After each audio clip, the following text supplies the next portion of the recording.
மக்கள், இன்னைக்கு என்ன பார்க்க போகிறோம் இந்த வீடியோவில் அப்படின்னா, இன்றைக்கி வந்து ஆடிப்பூரம். ஸோ ஆடிப்பூரம் ஸ்பெஷல் தான்.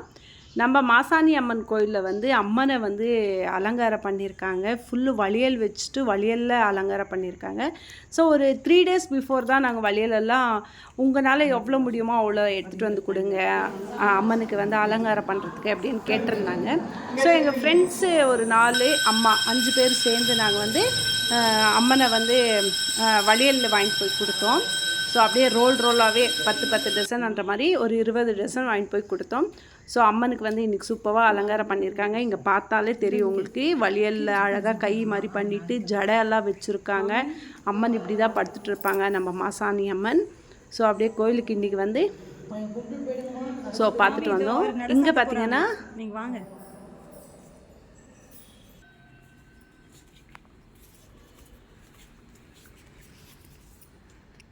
அங்கே பூஜை முடிச்சுட்டு அப்படியே கோயில் சுற்றி வந்தோன்னா ஃபஸ்ட்டு நம்மளுக்கு வர்றது வந்து ஸ்ரீ சப்த கன்னியர்கள். ஸோ அவங்க தான் இருக்காங்க. இந்த மாதிரி நம்மளுக்கு சுற்றியும் ஃபுல்லாகவே பார்த்திங்கன்னா நிறைய சௌடேஸ்வரி அம்மன். ஸோ சிலைகள் வச்சுட்டு அம்மனோட பேர், அந்த பேரோடு வந்து நம்மளுக்கு அங்கங்கே வந்து மென்ஷன் பண்ணியிருக்காங்க. ராகு பகவான் அண்ட் கணபதி நடுவில் அண்ட் கேத்து பகவான்.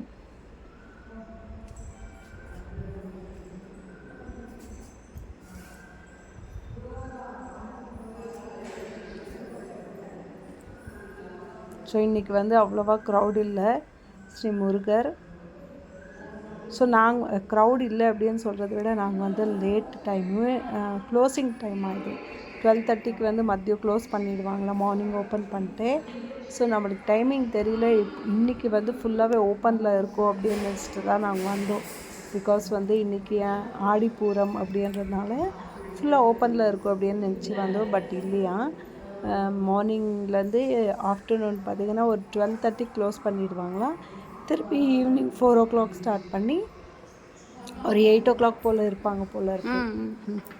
ஸோ ஈவினிங்கில் கொஞ்சம் நல்லா க்ரௌடுக்கு ரஷ்ஷு வரும் அப்படின்ற மாதிரி சொல்லியிருந்தாங்க. அண்ட் இந்த அம்மனோட அலங்காரம் எல்லாமே பார்த்திங்கன்னா நெக்ஸ்ட்டு கம்மிங் ஃப்ரைடே வரைக்குமே அப்படியே வச்சுருப்பாங்க. ஸோ அதனால் எதுவும் பிரச்சனை இல்லை, ஃப்ரைடே வரைக்கும் இருக்கும். நீங்கள் மிஸ் பண்ணீங்க அப்படின்னு எல்லாம் ஃபீல் ஆகாதீங்க அப்படின்னு சொன்னாங்க. ஸோ அலங்காரமே பார்த்திங்கன்னா வழியில் அங்கங்கே தோரணம் மாதிரி தொங்க விட்டுருக்காங்க. ரொம்ப சூப்பராக இருக்குது.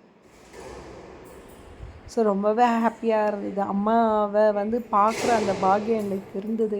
இன்னொரு 5-10 minutes லேட்டாக போயிருந்தாலும் கோயில் வந்து மூடிட்டுருப்பாங்க. ஸோ நான் சொல்லி ஒரு 4 ஃப்ரெண்ட்ஸுங்களை கூப்பிட்டுட்டு வந்தேன் இல்லைங்களா, எனக்கு ரொம்ப வருத்தமாகவே இருந்துச்சு. என்ட்ரன்ஸ் போகும்போது யாருமே இல்லையே அப்படின்ற மாதிரி.